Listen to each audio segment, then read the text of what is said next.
So if I ask you to think about information, you know, data packets flying around the internet, the signal from your brain to your fingers, even just a phone call, you probably think of it as, well, completely abstract. Right.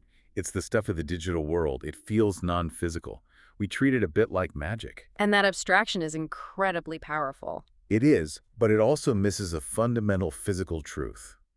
And today, we're diving deep into the work of Claude Shannon, the man who mathematically defined information. And we're going to argue that he didn't just invent communication theory. He accidentally mapped the universal grammar of motion itself. We're putting a really physical lens on his math. Shannon is this absolute intellectual heavyweight. He gave us the bit, the concept of entropy in communication, and the hard, cruel limits on how fast we can send data. And we usually treat those as purely mathematical concepts. Exactly. But the sources we've gathered today, they suggest we should treat them as descriptions of physics, specifically how things move. And that physical lens is what we're calling motion theory. The core idea is that motion isn't just something objects do. Motion is what everything is. An object, a car, a quantum particle. It's just a long-lived, predictable pattern of structured motion. Wow, okay. That immediately changes how we define information. It has to. Yeah. In this language, information isn't abstract data anymore. Information is simply the specific way motion can be rearranged while still being distinguishable. So it's just about telling different kinds of movement apart. That's it. Think about it. It's about recognizing one pattern of movement versus another. So if I'm just blinking a flashlight, the information isn't the light itself. No. It's whether I blinked a short pulse of motion or a long pulse of motion, and if I can reliably tell those two apart. Precisely. And that is our mission for this deep dive. To use this lens, that reality is just structured motion, to unpack Shannon's work. From Bell Labs to the sampling theorem.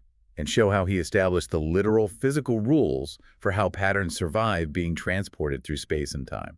Okay, let's unpack this. To really feel the physical reality of the bit, we have to go back to the source. Bell Labs. Bell Labs in the 1930s and 40s. I mean, picture the scene.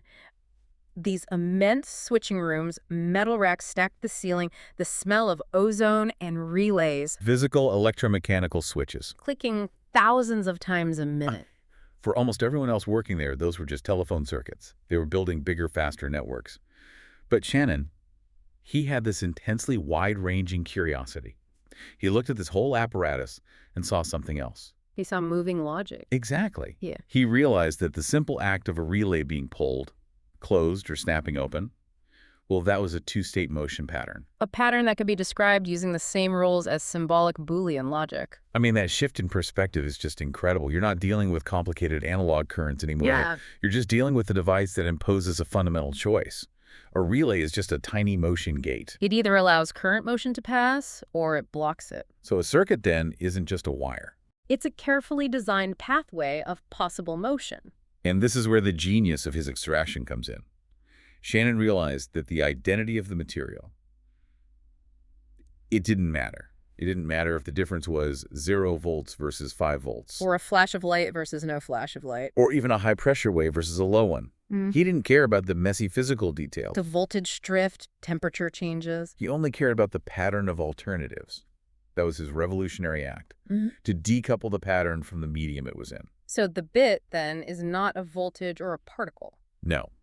It's the choice between two distinguishable motion patterns that we agree to treat as alternatives. It's the simplest possible unit of distinguishable motion. And once that abstraction is made, we stop talking about the material, and we can start talking purely about the combinatorics of motion choices. Which leads us directly to the concept that I think most people find the most abstract and confusing in all of information theory. Shannon's entropy, H. Right, we all know the famous formula H equals something with a log in it.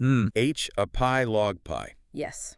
And the standard non-physical explanation is that entropy is a measure of uncertainty. Or the average number of yes-no decisions you need to make to figure out which message was sent. But with our motion theory glasses on, the interpretation immediately becomes visceral. It really does.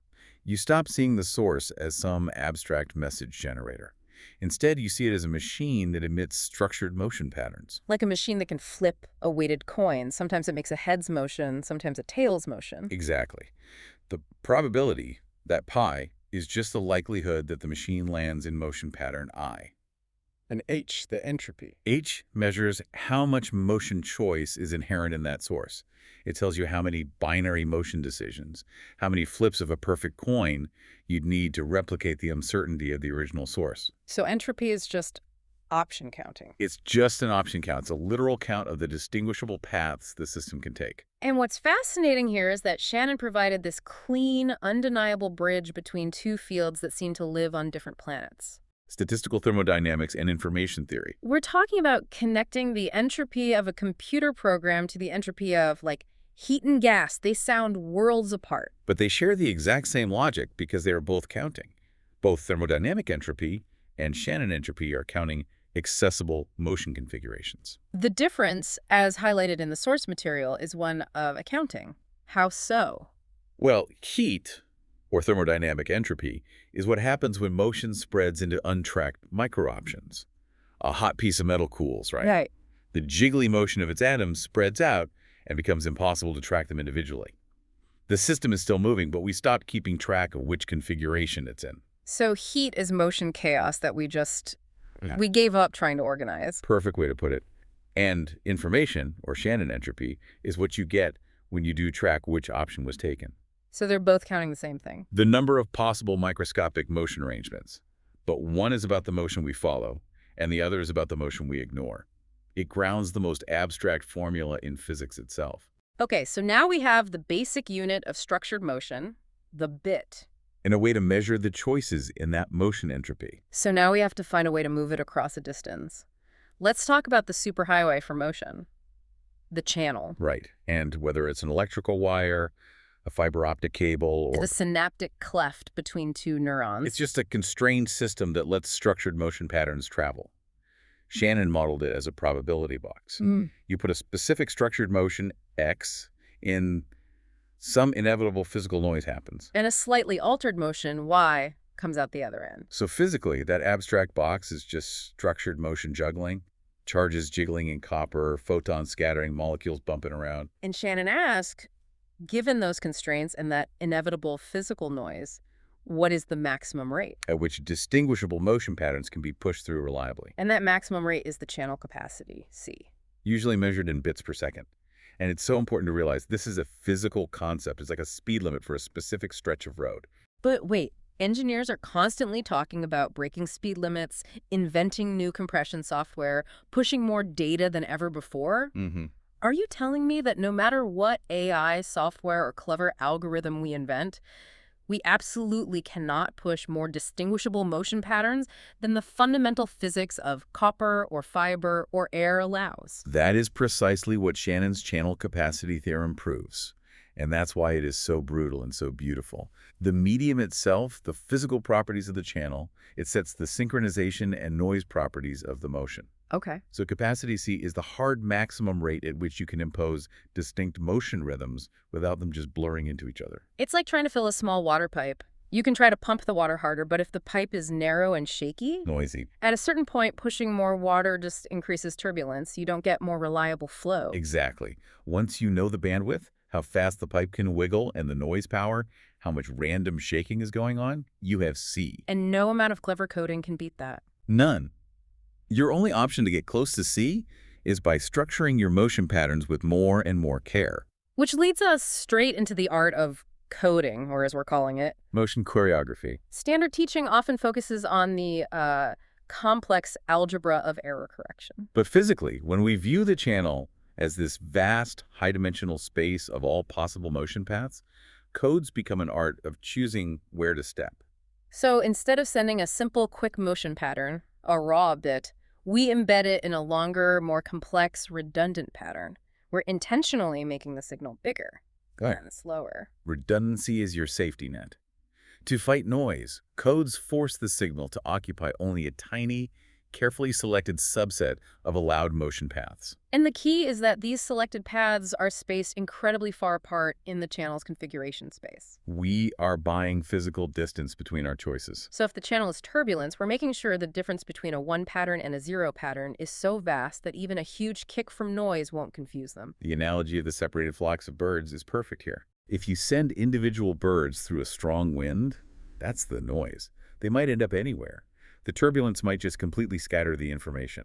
But if you organize them into two massive, widely separated flocks, The turbulence might make individual birds wobble, but the pattern of which flock are we in remains absolutely obvious. the pattern survives. It survives because it occupies a redundant, widely spaced area of motion space. So that's the core job of the code. It's motion choreography.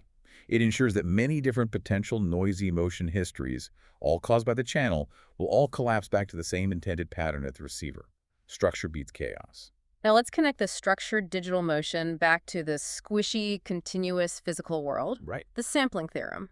This is the practical weapon that secretly runs, well, every piece of modern technology.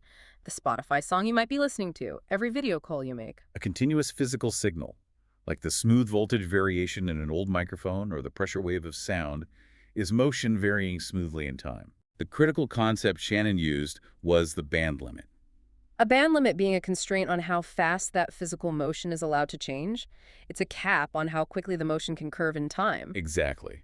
If the motion doesn't wiggle or curve faster than some maximum frequency, Fmax. Shannon proved you don't need to track the entire continuous curve. Right. Measuring it at just 2 times Fmax samples per second, the Nyquist rate, is enough to perfectly reconstruct the original continuous motion. That is almost miraculous. You can take something infinitely detailed, the analog reality, and describe it perfectly with a finite, discrete set of measurements. The implication is profound. It proves that under that bandlimit constraint, you can replace the entire smooth curve with a discrete set of motion checkpoints. Without losing the underlying pattern. You've transformed continuous motion into a set of discrete motion choices per second. Which means the pattern is truly independent of what it's made of. Exactly. Whether you store that sound as magnetic motion on tape, light pulses in fiber, or electrical spikes in a neuron. As long as the constraints are respected, the pattern survives the journey. So once you accept this lens that all information is structured motion, Shannon's math stops being abstract telecom theory. It becomes a truly universal law. It explains how patterns endure wherever they are found. And we can apply the same logic everywhere. I mean, take the most complex information system we know. The brain. The brain operates exactly like a high bandwidth channel. Neurons communicate via tiny packets of ionic motion. The concentration gradients of salts flowing across membranes. Those are the motion carriers. And synapses are just junctions shaping which motion patterns get prioritized. The whole thing is a vast hierarchical network of motion channels. And when you scale it up to human society, the same trade-offs apply. I mean, think about a city. Okay. Roads, power grids, fiber lines, those are the channels. Cars, electricity, money. They're the moving carriers. So what are laws? Zoning codes, cultural protocol. They're the coding schemes. They enforce structure and prevent the whole system from dissolving into traffic jam chaos. Which raises the single most important question that Shannon's logic answers. This inescapable trade-off. What happens when the capacity, C, is challenged? Right. If you push too much structured motion through a channel that's too narrow, A congested highway. A server trying to handle too many connections. or a student trying to cram a semester's worth of material in one night. You don't almost get the message through. You overload the motion budget, and you get pure noise. The trade-off is fundamental and universal. Wherever motion is constrained, you have to choose between detail transmitting more unique patterns, more bits, and reliability. Using wider, more redundant patterns to minimize error. You cannot have arbitrarily high levels of both. Every system, from a city planner to an optical engineer, is constantly making that core trade-off. So let's just telescope back out and summarize this physical revolution. Shannon's achievement through this motion theory lens, it boils down to 4 crucial statements about reality. First, discrete motion patterns are enough. You don't need to track every infinite wiggle of reality. You only need to track which branch of motion history the system took. Second, uncertainty is option count. Entropy is just physical bookkeeping. It's counting how many distinct motion patterns are still compatible with what I know. Third, every medium has a motion budget, C. This channel capacity is a hard limit on how much new, distinguishable pattern you can pump through per unit of time, and it's set by the underlying physical noise. And finally, structure beats brute force. Clever coding is just the most efficient way to rearrange motion into redundant patterns so they survive the journey and ignore the channel's noise. Shannon didn't care what your message meant in human terms. He only cared about how many alternatives it could have been. And how the channel limited or scrambled those alternatives. He turned the complex concept of meaning into structured motion bookkeeping. So what does this all mean? I think it means Shannon gave us the accounting system for structured motion. He showed us that the bit and the capacity limit aren't just math constructs. They are descriptions of how physics allows patterns to persist. He accidentally mapped the grammar of motion itself. How patterns are born, transmitted, and preserved across any physical substrate. And if all knowledge is fundamentally the ability to reliably distinguish between motion patterns, voltage changes, ionic flows, light pulses, Then the universe imposes inherent speed limits on knowledge acquisition. We're all bounded by capacity C. so if that's the case, consider the ultimate constraint. What fundamental capacity C limits the internal motion of your own thought processes, your brain's channel capacity, when you try to learn a truly new, high-detail subject? And what specific coding scheme like structured study, repetition, memory techniques that add redundancy are you currently using to fight internal noise and increase the reliability of your own learning? Maybe that's why cramming always fails. It tries to beat the motion budget, something for you to mull over.